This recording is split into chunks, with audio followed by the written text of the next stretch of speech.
हिंदुस्तान के लिए बड़ी खबर। ओवल टेस्ट में हिंदुस्तान की शानदार जीत हुई है। जी हां, इस वक्त की बड़ी खबर हम आपको बता दें, टीम इंडिया ने इंग्लैंड को 157 रनों से हराया है।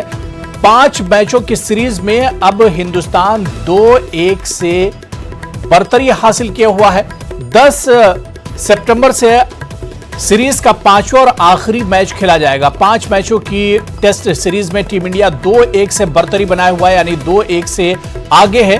ओवल टेस्ट में टीम इंडिया की शानदार जीत हुई है। टीम इंडिया के बल्लेबाजों के बाद टीम इंडिया के गेंदबाजों ने आज कमाल कर दिया। टीम इंडिया ने इंग्लैंड को 157 रनों से हराया है। इंग्लैंड की पूरी टीम दूसरी इनिंग्स में 210 रनों पर ही आउट हो गई।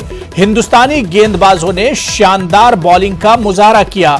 5 मैचों की टेस्ट सीरीज में टीम इंडिया अब 2-1 से आगे है और सीरीज का 5वां और आखिरी टेस्ट मैच 10 सितंबर को खेला जाएगा।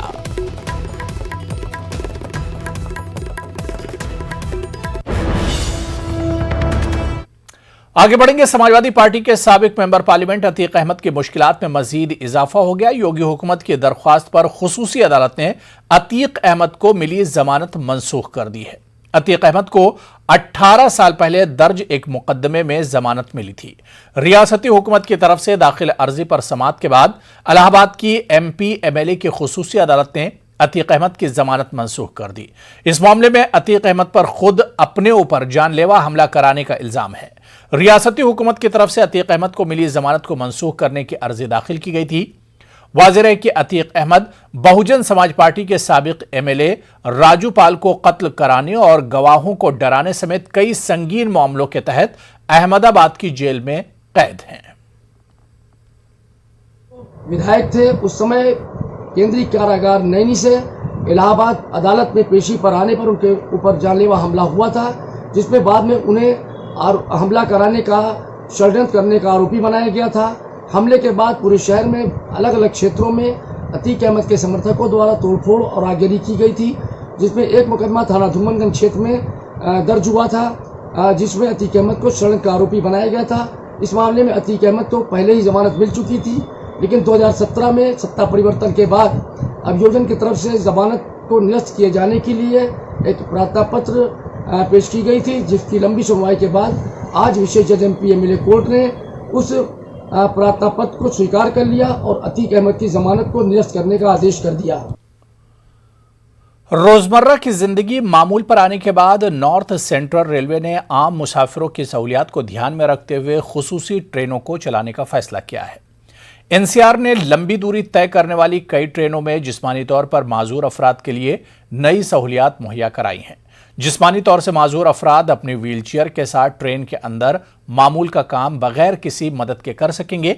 इसके अलावा इन ट्रेनों में पानी के ऐसे नल भी लगाए गए हैं जिनमें हाथ लगाए बगैर ही पानी दस्तयाब हो सकता है। नॉर्थ सेंट्रल रेलवे का कहना है कि नई सहूलियात के तहत ट्रेन को आगजनी से बचाने और मुसाफिरों के तहफ्फुज के इक़दामात भी किए गए हैं। बाथरूम है, दिव्यांगजन फ्रेंडली बाथरूम है, जिसमें रैंप फैसिलिटी है जो कि व्हीलचेयर फ्रेंडली है। जाके हम व्हीलचेयर से एक्सेस कर सकते हैं। फुट ऑपरेटेड पॉइंट्स हैं वहाँ पे, जो टंकी से पानी निकलता है उसमें हाथ नहीं लगाना पड़ेगा, फुट ऑपरेटेड हैं वो। इंडिविजुअल बर्थ्स की अगर हम बात करें तो इंडिविजुअल बर्थ पर मोबाइल चार्जिंग फैसिलिटी उपलब्ध है, मैगजीन होल्डर है, वाटर बोतल होल्डर है। ये फैसिलिटी अभी तक 3AC के कोच में नहीं थी, ये एडिड फैसिलिटी है। एक बहुत ही इंपॉर्टेंट फैसिलिटी इसमें है ऑटोमेटिक फायर डिटेक्शन सिस्टम। जो AC पैनल एरिया होता है वहाँ पर ऑटोमेटिक फायर डिटेक्शन सिस्टम लगा हुआ है।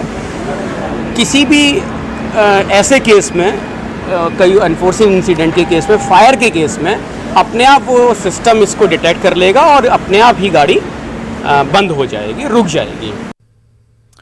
कोरोना के केसेस में तेजी से आ रही कमी के बाद यूपी में हुकूमत ने पहली जमात से लेकर 12वीं जमात तक की ऑफलाइन क्लास शुरू करने की इजाजत दी थी। हुकूमत की गाइडलाइन के तहत क्लास शुरू करने की इजाजत दिए जाने के बाद से स्कूलों में क्लासरूम तालीम की शुरुआत तो हो गई है, लेकिन यूपी मौसमी बुखार के साथ डेंगू और मलेरिया के मामलों में आई तेजी के बाद बच्चों के वालिदैन खौफजदा हैं और बच्चों को स्कूल भेजने को लेकर अभी पूरी तरह मुतमईन नहीं है। खासतौर पर मदारिस में ऑफलाइन तालीम हासिल करने वाले बच्चों की तादाद अभी काफी कम है। सरकारी स्कूलों में जहां 50% बच्चे स्कूल आकर तालीम हासिल कर रहे हैं, वहीं प्राइवेट स्कूलों के मुंतजमीन का कहना है कि स्कूल खुलने के बाद अब धीरे धीरे बच्चों की तादाद बढ़ने लगी है। सरकार का आदेश आया कि मदरसे खोल दे जाएं इस डेट से, तो हम लोगों ने मदरसे खोल दिए गए हैं, लेकिन अभी माँ बाप बच्चों को भेजने में झिझक रहे हैं। वजह क्या है कि मीडिया पर, प्रिंट मीडिया और टीवी मीडिया पर आ रहा कि ये फिर वायरस बढ़ रहा है और केरल और इधर महाराष्ट्र में केस भी बढ़ रहे हैं। इस लिहाज से माँ बाप खौफज़दा हैं। ग्रामीण क्षेत्र के बच्चों को या उनके पेरेंट्स को डेंगू, वायरल और या इसमें कोविड-19 में ज़्यादा फर्क नहीं दिखता। उन्हें तो ये दिखता कि बुखार आ गया, कहीं डेंगू ना हो गया हो या ये 90 कोविड ना हो गया हो, इसलिए थोड़ी सी परेशानी आ रही है अभी खुलने में। बच्चे कम आ रहे हैं। कोरोना को लेके और ये वायरल चल रहा है, इसको लेके अभी खौफ है गार्जियंस में और बच्चों में। वो बच्चों को कम भेज रहे हैं। लगभग हमारे यहाँ 50% की स्ट्रेंथ आ रही है और इसमें जो ये वायरल फैला है, इसको लेके आशंका ये है कि कहीं ये जो कोरोना में ना बदल जाए, कोरोना ना इसके अंदर आना शुरू हो जाए, क्योंकि ये बुखार भी 7-8 दिन से पहले उतर नहीं रहा। तो इसलिए जो है गार्जियन में इसमें भय है। धीरे धीरे पेरेंट्स इन चीज़ों से बाहर आ रहे हैं, क्योंकि उनको लग रहा है कि 1.5 साल से जो बच्चा घर में बैठा था, शायद वो ऑनलाइन से पढ़ाई तो कर चुका, लेकिन वो जो अपने पीयर ग्रुप से सीखने को मिलता है वो उस बच्चे ने नहीं सीखा, वो उस लेवल की मेंटल ग्रोथ बच्चे की नहीं हुई।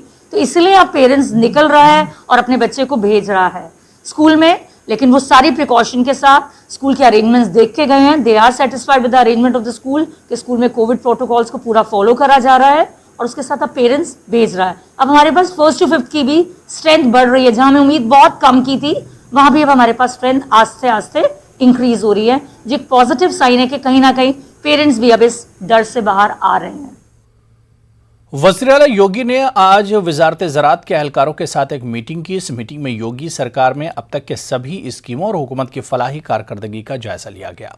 सीएम योगी ने कहा कि कोरोना वबा के दौरान यूपी हुकूमत ने आवाम के मफाद में हर मुमकिन बेहतर कारकर्दगी दिखाई है और आगे भी किसानों और यूपी के लोगों के लिए नई नई स्कीमें लाई जा रही हैं। कोरोना महामारी ये पूरी मानवता के लिए घातक रही है।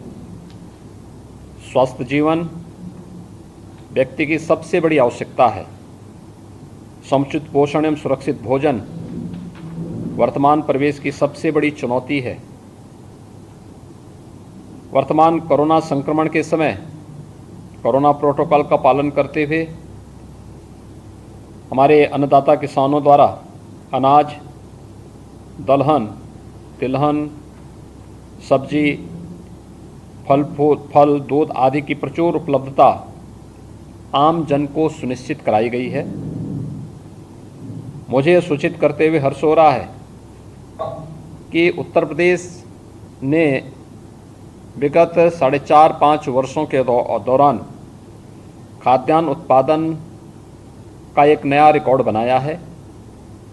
अगर वर्ष 2012 से 17 की अवधि में प्रति वर्ष औसत उत्पादन 139 लाख मीट्रिक टन जहां रहा है, वहीं वर्तमान में यह 163.45 लाख मीट्रिक टन वार्षिक हो चुका है।